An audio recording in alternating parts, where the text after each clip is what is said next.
Hi, I'm Rich Torrey. Welcome to another Level Up Cartooning. All you ever need to follow along with me is a pencil and paper. It doesn't get any easier than that, right? Now, before we get started, make sure you hit the thumbs up and the subscribe button as it helps this channel to grow, and hit the bell so you never miss a lesson. So we've been drawing animated animal character turnarounds. Last week, we drew one of my all-time favorite Looney Tunes characters, Sylvester the Cat. Remember, a turnaround is a series of drawings of a character from different angles. And by doing that, we create a model sheet, starting with the front view, then moving to other angles using guidelines across the page to position the features. Drawing a turnaround is one of the best ways to really get to know a character. Anyway, it dawned on me that we couldn't just draw Sylvester without drawing the focus of his entire existence, one of Looney Tunes' all-time greats, Tweety Bird, known for his famous line, "I taught a putty tat." Now, just as a reminder, before we start, everything I draw in my videos is the first time I'm drawing it. No practice. I say that to let you know that the process I use works, and it will work for you too. Okay? So let's draw.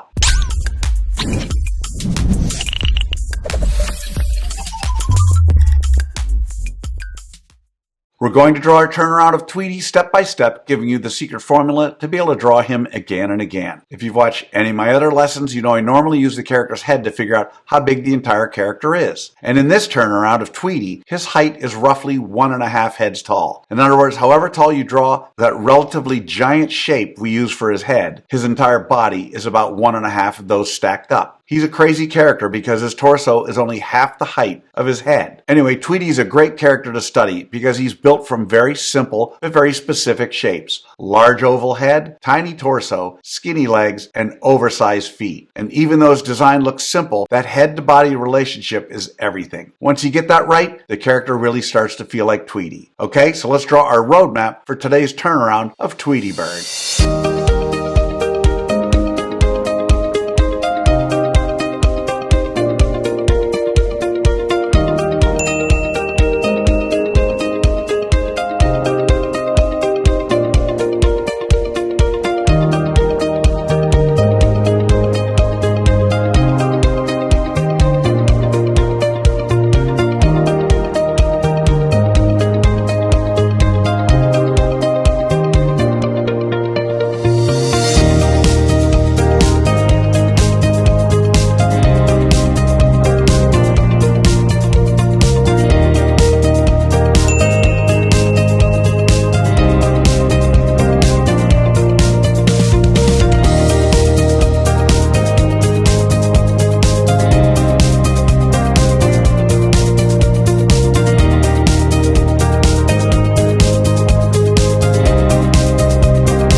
Okay, so there's our roadmap of our Tweety turnaround. Now, before we move on, let's break Tweety down into simple shapes for those of you who want to screen grab. Just something to help you to lay out your drawing. All right, so now we're on to step 2. In this step, we do what I call roughing out the features. I want to remind you that until the third and final step, you want to draw as light as possible. As I mentioned at the beginning, we use guidelines to help position Tweety's eyes, beak, head, and body. But we don't want those guidelines in the final drawing. So you want to draw them light enough to be able to erase them easily. Now, because Tweety is mostly head, even a small turn changes everything. The eyes shift, the beak overlaps, and the whole form starts to wrap in space. So think of the head as a solid form, not just a flat shape, okay? So let's rough out the features of our turnaround of Tweety Bird.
Alright, so there are the roughed out features of our Tweety turnaround. So now with the roadmap done and the features roughed out, it's time for that final step. In step 3, we get to have fun. We get to draw in the final details of our Tweety turnaround. We're not guessing anymore because we've already done all the hard work. Now's the time to take a moment, look over your drawing and clean up your lines and make sure Tweety feels like the same character from every angle. That's the key with a turnaround. So as you finish, keep checking. Are the eyes lined up? Is the head staying consistent? Is the torso still about half the height of the head? And is Tweety still landing at about 1.5 heads tall? Keep refining all the way until the very end. Okay, so let's draw in the final details of our turnaround of Tweety.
And that's how you do it. There you have it, a turnaround of one of the most beloved Looney Tunes characters of all time, Tweety Bird. So how do you think you did? If this is the first time you've drawn Tweety, or doing a turnaround, you can't expect to have drawn him perfectly. You'll notice I don't spend time coloring our Tweety turnaround during this video because I want my lesson to focus solely on the drawing process. But now you have the secret formula, the process for drawing a turnaround of Tweety. I promise each time you draw it, it'll get a little better and a little easier. I also promise the more you work with me, the better you're going to get at all of your cartoon characters. So I'd love to see your turnaround of Tweety Bird. If you can, take a picture and post it on either Facebook or Instagram, and don't forget to include the hashtag #LevelUpCartooning. I hope you had as much fun as I did with this one. Remember to subscribe, and thanks for joining me. Until next time, keep drawing, my friends.